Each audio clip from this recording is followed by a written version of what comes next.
नमस्कार दोस्तों, आप सभी लोगों का स्वागत है इस वीडियो पे।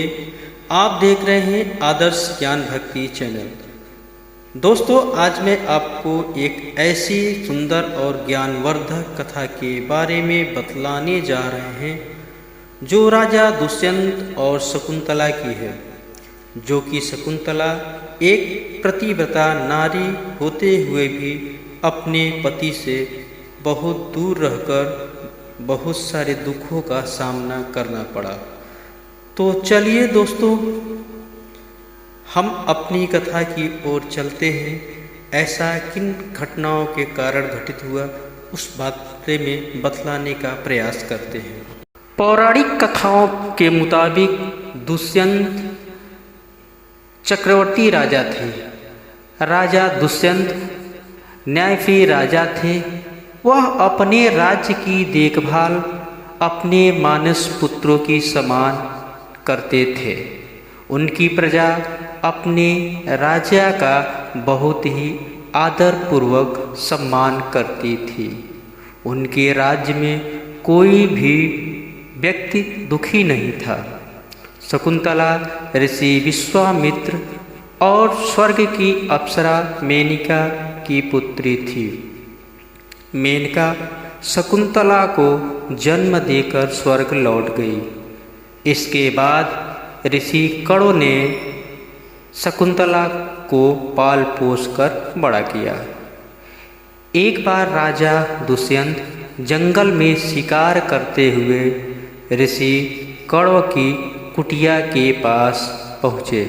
उन्होंने वहाँ शकुंतला को देखा तो उसके रूप से मोहित हो गए। चूँकि शकुंतला मेनका अप्सरा की पुत्री होने के कारण बहुत ही सुंदर एवं सुशील कन्या थी।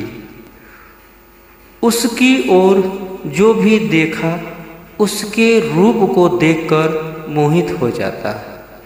उस वक्त ऋषि कण्व लंबी यात्रा पर गए थे। शकुंतला ने राजा का आदर सत्कार किया। दुष्यंत को शकुंतला की मेजबानी बहुत अच्छी लगी। उन्होंने शकुंतला के सामने शादी का प्रस्ताव रख दिया। राजा दुष्यंत के प्रस्ताव को शकुंतला मना नहीं कर सकी, क्योंकि वह भी कहीं न कहीं राजा भी उसके मन को अच्छे लग रहे थे। एक राजा को अपने प्रेम में पड़ते देख शकुंतला भी शर्मा गई। उन्होंने दुष्यंत का प्रस्ताव स्वीकार कर लिया। इसके बाद दोनों ने गंधर्व विवाह किया। शकुंतला और राजा दुष्यंत काफ़ी समय तक एक दूसरे के साथ रहे। काफ़ी समय राज्य से दूर होने के कारण राजा दुष्यंत को राज्य की चिंता होने लगी। उन्होंने शकुंतला को साथ चलने का प्रस्ताव रखा। चूँकि ऋषि कण्व कुटिया में नहीं थे, इसलिए शकुंतला ने कहा कि वह अपने पिता तुल्य ऋषि की अनुमति के बिना आश्रम छोड़कर उनके साथ नहीं जा सकती। पिता के आ जाने के पश्चात मैं उनकी आज्ञा लेकर आपके पास राजमहल में आ जाऊंगी।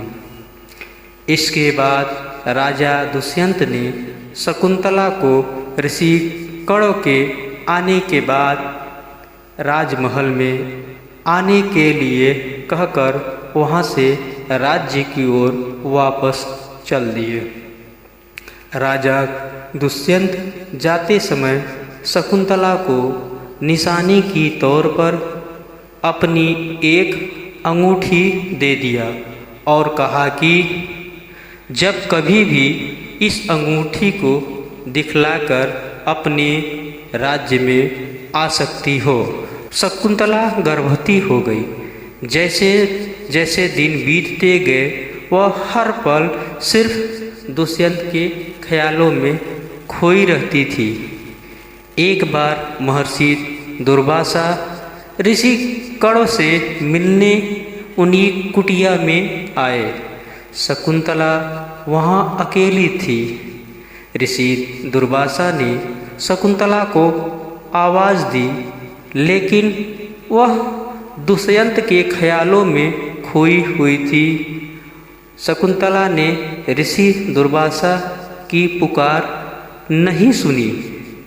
ऋषि दुर्वासा ने इसे अपना अपमान समझा। पौराणिक काल में ऋषि दुर्वासा अपने क्रोध के लिए जाने जाते थे। उन्होंने शकुंतला को श्राप दे दिया कि जिस व्यक्ति के ख्वाब में डूबकर ऋषि का अपमान किया है, एक दिन वह उसे ही भूल जाएगा। दुर्वासा ऋषि के क्रोध में दिए गए श्राप को सुनकर शकुंतला घबरा गई और उन्हें अपने भूल का आभास हुआ। वह तुरंत दुर्वासा ऋषि से क्षमा मांगी और सारी घटनाओं से अवगत कराया। शकुंतला की सारी बातें सुनकर दुर्वासा ऋषि को भी बड़ा पछतावा हुआ और उन्होंने कहा कि बेटी, दिया हुआ श्राप वापस नहीं हो सकता, लेकिन मैं इतना कर सकता हूँ कि जब कभी भी राजा को दोबारा तुम्हारे बीते हुए समय का तथ्य सामने प्रस्तुत होगा तो वह उसे पुनः तुम्हारी याद आ जाएगी। ऋषि कण जब यात्रा से लौटे तो शकुंतला ने गंधर्व विवाह की बात उन्हें बताई और अपने पति के पास जाने के लिए पिता तुल्य ऋषि से आज्ञा मांगी। ऋषि ने शकुंतला से अपने पति के घर जाने की आज्ञा दे दी और साथ में 2 ऋषि कुमारों को राज्य तक शकुंतला को सुरक्षित पहुंचाने की आज्ञा दे दी।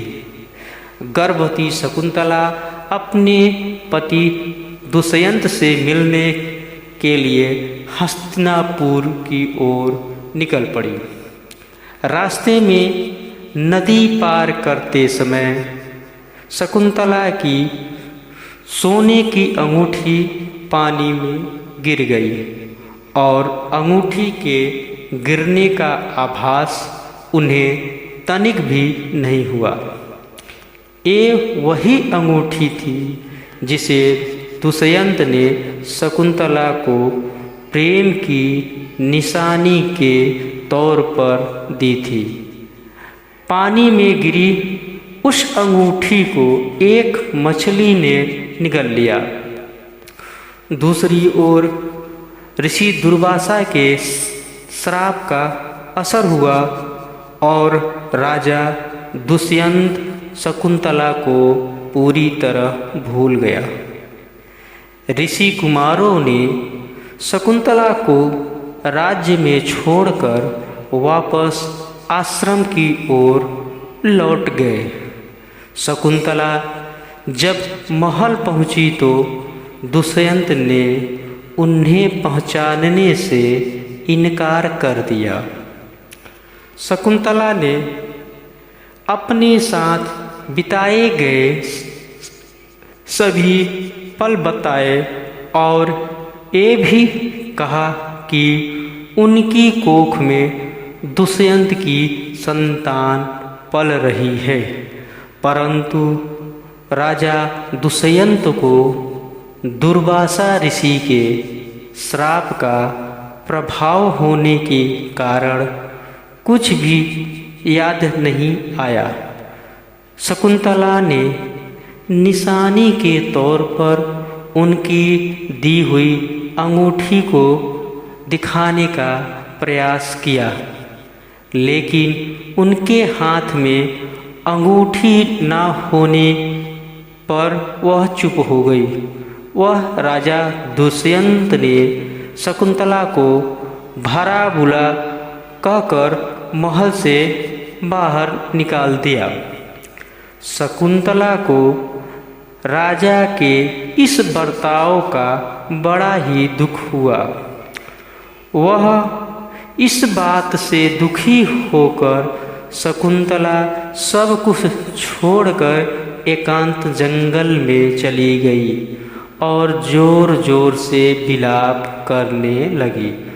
उसी समय आकाश मार्ग से मेनका अप्सरा जा रही थी। जंगल में अकेली लड़की को विलाप करता देख वह उसके पास पहुंची और पूछी, बेटी क्यों विलाप कर रही हो? मेनका अप्सरा को शकुंतला ने सारी घटनाओं से अवगत कराया। मेनका अप्सरा अब पहचान चुकी थी कि यह कोई और नहीं बल्कि हमारी ही बेटी है। मेनका अप्सरा शकुंतला को लेकर कश्यप ऋषि के आश्रम में पहुंची और सारी घटनाओं को अवगत कराने के पश्चात शकुंतला को वहीं रहने के लिए विनती की। कश्यप ऋषि ने शकुंतला को वहीं रहकर जीवन गुजारने की आज्ञा दे दी। शकुंतला ने कश्यप ऋषि के आश्रम में ही एक तेजस्वी बालक को जन्म दिया, जिसका नाम भरत रखा गया। एक समय किसी कारणवश कश्यप ऋषि ने भरत के भुजा पर एक काला धागा बांधते हुए कहा कि यह धागा इसके पिता के अलावा कोई और छुएगा तो यह धागा सांप में बदलकर उसको डस लेगा और उसकी मृत्यु हो जाएगी, और अगर उनके पिता होंगे तो यह धागा टूटकर जमीन पर गिर जाएगा। कई सालों के बाद जिस मछली के पेट में शकुंतला के हाथ से गिरी अंगूठी थी, वो एक दिन मछुआरे के जाल में फंस गई। मछुआरे ने जब मछली को काटा तो सोने की चमचमाती अंगूठी को देखकर दंग रह गया। उस पर राजवंश की मुहर थी, इसलिए वो अंगूठी लेकर सीधा राजा दुष्यंत के पास पहुंचा। राजा ने जब अंगूठी को देखा तो पूरी कहानी उन्हें याद आ गई। दुष्यंत को शकुंतला के साथ बिताया गया एक एक पल याद आया। फिर उन्हें अपनी भूल पर पछतावा हुआ। राजा दुष्यंत तुरंत सब कुछ छोड़कर जंगल की ओर शकुंतला की खोज में निकल पड़े। कुछ दिनों तक दुष्यंत ने शकुंतला की तलाश की, लेकिन उन्हें कुछ नहीं मिला। एक दिन वह इंद्र से मिलकर हस्तिनापुर लौट रहे थे, तब बीच में ऋषि कश्यप का आश्रम नजर आया। राजा दुष्यंत ऋषि के दर्शन करने के लिए वहाँ रुक गए। तभी उन्होंने वहाँ एक बालक खेलते नजर आया। वह शेर के साथ खेल रहा था। शेर का मुंह खोलकर उसकी दांतों को गिन रहा था। राजा दुष्यंत एक बच्चे को शेर के साथ खेलता देखकर अचंभे में पड़ गए। उनकी उत्सुकता बढ़ गई। उन्होंने बच्चे को गोद में खिलाने का मन बनाया। राजा दुष्यंत जो ही बच्चे को उठाने के लिए जैसे ही हाथ आगे किया, तभी एक महिला की आवाज़ आई। महिला ने राजा से कहा कि इस बालक को मत उठाइए, इसके हाथ में काला धागा बंधा है। अगर आपने उसे उठाया तो धागा सांप में बदल जाएगा और आपको डस लेगा और आपकी मृत्यु हो जाएगी। दुष्यंत से रहा न गया। उन्होंने बच्चे को गोद में उठाया और वह काला धागा टूटकर भूमि पर गिर गया। दरअसल वो बच्चा कोई और नहीं बल्कि शकुंतला और राजा दुष्यंत का ही पुत्र भरत था। भरत को वरदान मिला था कि जिस दिन उसके पिता उसे गोद में लेंगे, काला धागा टूटकर भूमि पर गिर जाएगा। महिला को पता चल गया कि यह कोई और नहीं बल्कि भरत के पिता है। वह दौड़कर शकुंतला के पास गई और सारी बात बताई। जब शकुंतला को राजा दुष्यंत की खबर मिली तो वह दौड़कर वहाँ चली आई। जैसे ही दुष्यंत ने शकुंतला को देखा, उसे पहचान लिया और खुशीपूर्वक हाथ जोड़कर भगवान से प्रार्थना की कि हमारा खोया हुआ परिवार हमसे मिल गया। दुष्यंत ने शकुंतला से माफ़ी मांगी और उन्हें अपने साथ हस्तिनापुर चलने के लिए कहा। शकुंतला ने भी उन्हें माफ़ कर दिया, क्योंकि शकुंतला को भी आभास हो चुका था कि इसमें राजा दुष्यंत का कोई दोष नहीं है, बल्कि दुर्वासा ऋषि के दिए हुए श्राप का प्रभाव था। इन सारी घटनाओं के बीच कश्यप ऋषि के साथ आश्रम के सभी लोग वहाँ पहुँच चुके थे। राजा दुष्यंत ने कश्यप मुनि के पास जाकर उन्हें दंडवत प्रणाम कर अपनी पत्नी और पुत्र को हस्तिनापुर ले जाने की आज्ञा मांगी। कश्यप ऋषि ने आशीर्वाद स्वरूप राजा दुष्यंत को शकुंतला और भरत को साथ ले जाने की आज्ञा प्रदान कर दिए।